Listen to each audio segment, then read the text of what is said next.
I'm Paul Felder here to the program, getting ready to fight Joshua Burkman, not Josh Burkman. UFC Fight Night 88, May 29th, Mandalay Bay Events Center. Obviously, you've been coming on. You were on a tear for a while. I mean, just crushing fools. Ran to Edson Barboza, ran to Ross Pearson, got it back against Cruikshank. I just want to talk real briefly about Pearson, because that was a split decision loss for you. It's basically just convincing one judge, one round, that to go for you, and you get the split decision win. What I'm sure you look back at it, you looked at the tape, you looked at the fight. What do you think you did that you could have done more of to convince that one judge to vote your way? I really think I needed to throw more combos. I had the forward pressure.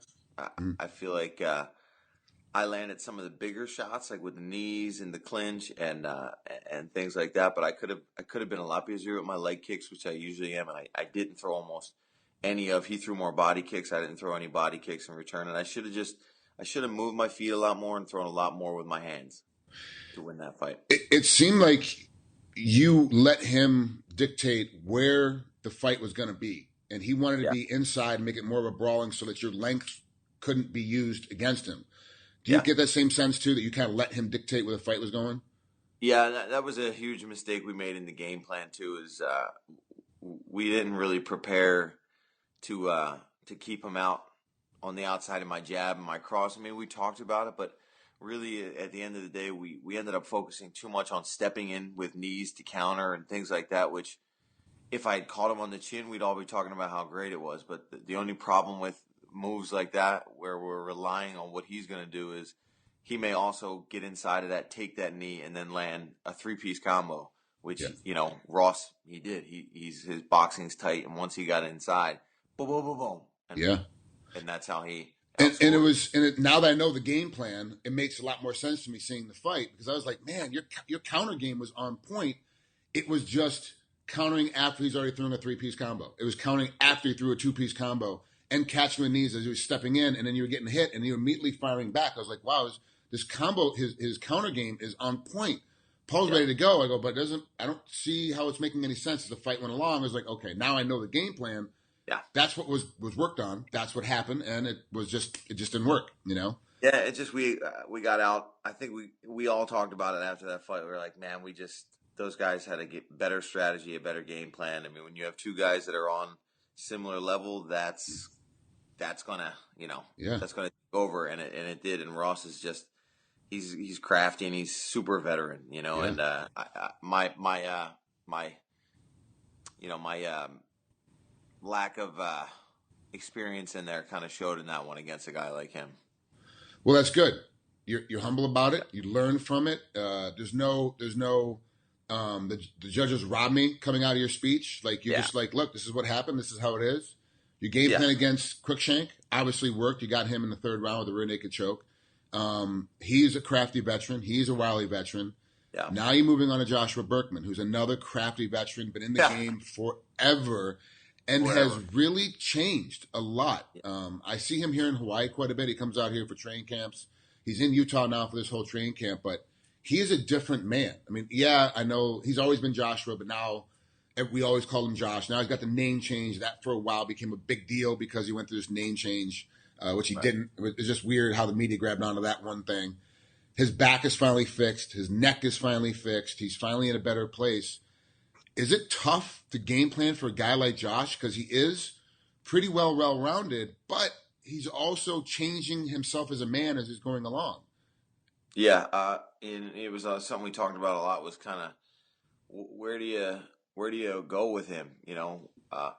Just when you think, well, he's more of a grappler and he's got good guillotines, the dude goes out and chucks bombs and has huge hands and big punches, and he throws side kicks and stuff now. He definitely changes it up, but the only thing we can really do is kind of prepare for everything, and that's something we always do anyway. But we know Josh is just one of those guys that he anywhere the fight's going to go, we got to be on our A game. So for this camp, I switched things up a little bit, and I've been training with Nick Catone and Mark Henry, those guys, over in New Jersey. So I'd say about 85% of my training has been with Nick Catone, Mark Henry, Ricardo Almeida, and those guys. Yeah. And that team.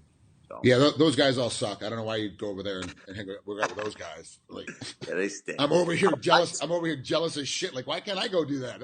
I just That's wanted to be the awesome. better guy in the room. You know what I mean? Yeah, jeez. It's like, and there's no easy rounds. There's not an easy minute over there. There's nothing that you. It's like, okay, yep, take some easy practice. It's all in my wheelhouse. You're like, no, this is gonna suck. That's why I did it, man. I finally was like, you know what? I gotta be in a room where there's guys that are just have already, I'm training with Edson. He already beat me. Yeah. So I mean, for the first like 5 weeks of camp when he was getting ready for Pettis, I was sparring that guy every, 2-3 rounds every time, 3 times a week. So, and there's a look for everything there. There's tall, lanky guys that have good pressure. There's guys with good boxing. There's guys that maybe aren't as good, are a little green, but they throw huge punches. So it's like any little situation that I could end up in with a different guy every day has been covered. You're kind of a weird cat when it comes to how you approach the fight game. Weird, not meaning negative, but meaning that you're different than most other fighters. When I first met you at the CFFC, we started talking a little bit about some fights and some guys that some of your opponents. And you have a lot of respect for your opponents. Like most fighters have a little angst, a little angry. This guy's trying to get my money. This guy's trying to keep me from feeding my family. You're kind of like, no, we're 2 martial artists stepping in the middle of a gladiator coliseum, and we're about to do war, and it's just what it is.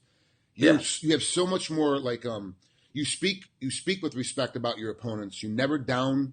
You never, I haven't seen it. Maybe you do, but I haven't seen any trash talking coming from you. You don't step on anybody. You're like, look, we're about to go punch each other in the face and try to do serious damage. But if I lose, I'll buy the beer. That's just it's just how it goes. Is that something that you kind of developed through your fighting career? Like, hey, I don't want to be that negative guy, or is it something that your parents installed in you really early? Don't step on another guy. Like, how did it come about? I think it's both. Because I grew up doing traditional martial arts from when I was 12. Right, I started in Tang Sudo, Taekwondo, Karate, Judo, all that since I was a little kid, and I got super, super into it off the bat. So, I mean, I was one of those kids that you couldn't get me off the mat. And my instructor at the time was very close with me and my mom. So, she made sure to instill those same martial art values in me when I was at home too. She was always a huge believer. And if anybody starts it, that's when you step up and you know what I mean? You stand up for the people getting picked on, and you don't let anybody bully you as well. So it's just kind of how I try to be quiet, but once it's on, it's 100% on. So a lot of guys that have to have that angst, obviously the Diaz brothers, that's kind of their MO. They come out there, they only love Stockton. They only love, Gilbert Melendez and Jake Shields. And that's all, that's all their love is for Gracie Jiu-Jitsu. And they have angst, but you can see it in them when they're out there fighting, that sometimes when you hit them, the Stockton slap obviously became world renowned when Diaz beat McGregor. That kind of attitude works for some people. Your attitude works for you, obviously. I mean, your record shows it. There is sometimes, though, in a fight where I feel like you're getting cracked, you're getting hit, you're getting outmaneuvered, and there's not that, fuck it, I'm just going to find a way out of this. You're always very thought process oriented. You're always like, okay, well, I'm getting hit here. Let me just step over here, get out of the way, tag him a couple times, we'll reset, we'll do it again. Like, you're very patient and very calm inside the cage. Is that also part of it, where you're just from the years and years of martial arts training? Or is that something that you and your coaches have to work on?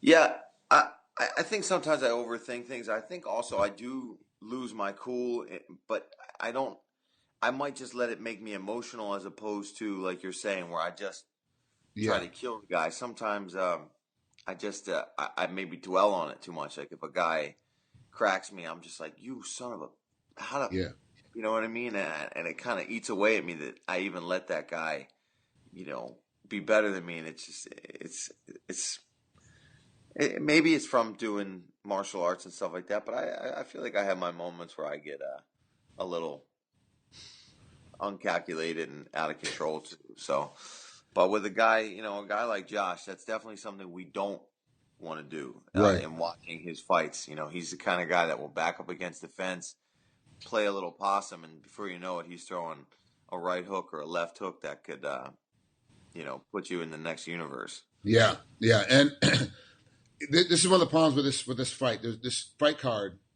is amazing. This Fight Night 88 card, it's a really good card. Your fight is kind of slipping underneath the radar because neither one of you are going to trash talk. Neither one of you are going to go out there spitting game on your opponents. You're not going to try and go dozens with them.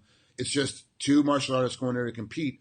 But this fight is going to be amazing. It's going to be incredible because both of you are going to come and try and do the other one severe harm to win the bout and then be okay. And like literally, I know for sure if you knock out Josh and he starts laying face down on the canvas, that the moment you know the fight is over, you'll be the first one waving the doctor in and trying to get everyone off him to get the doctor in. Like that's just, and the same thing reversed for Josh. Like he would do the exact same thing for you. It's one of those weird fights where I like both guys as men. I like both guys as competitors. And I wish more fans would grab a hold of this fight because just for the entertainment value of what's going to happen in the cage, not the BS that goes on outside the cage.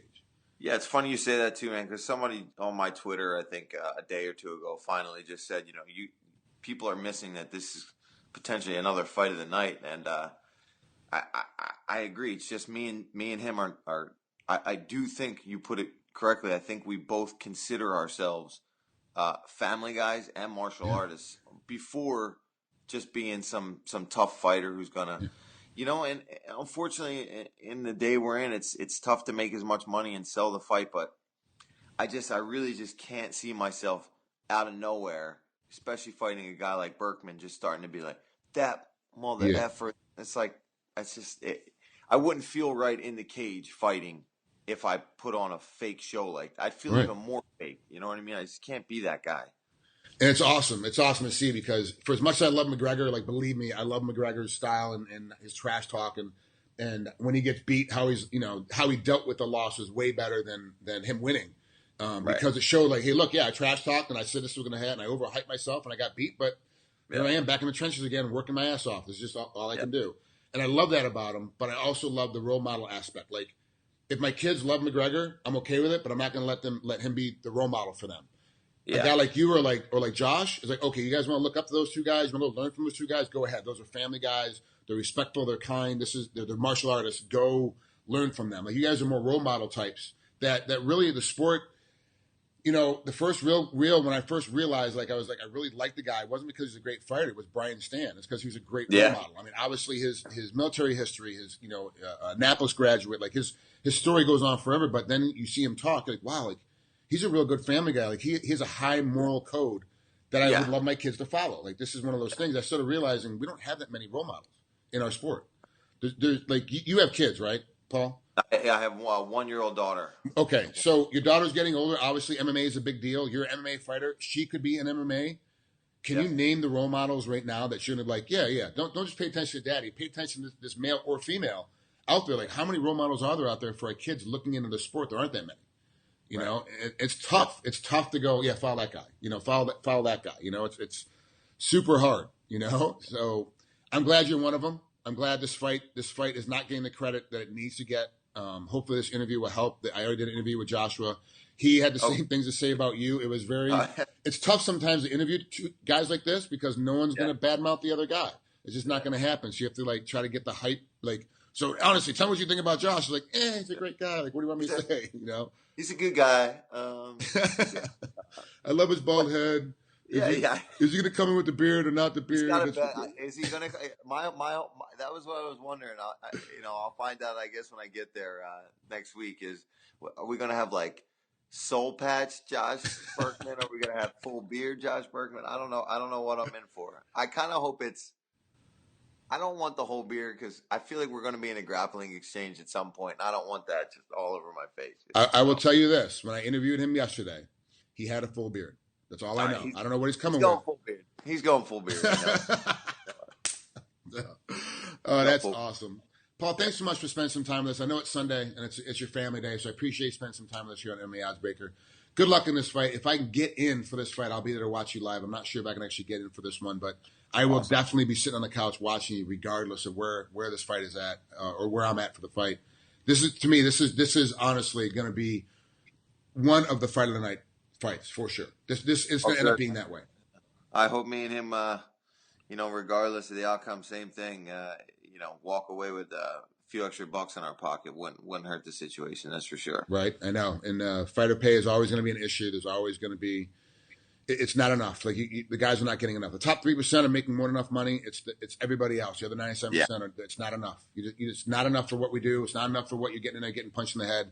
It's not enough to provide for your family, and especially if you only can fight 2 or 3 times a year.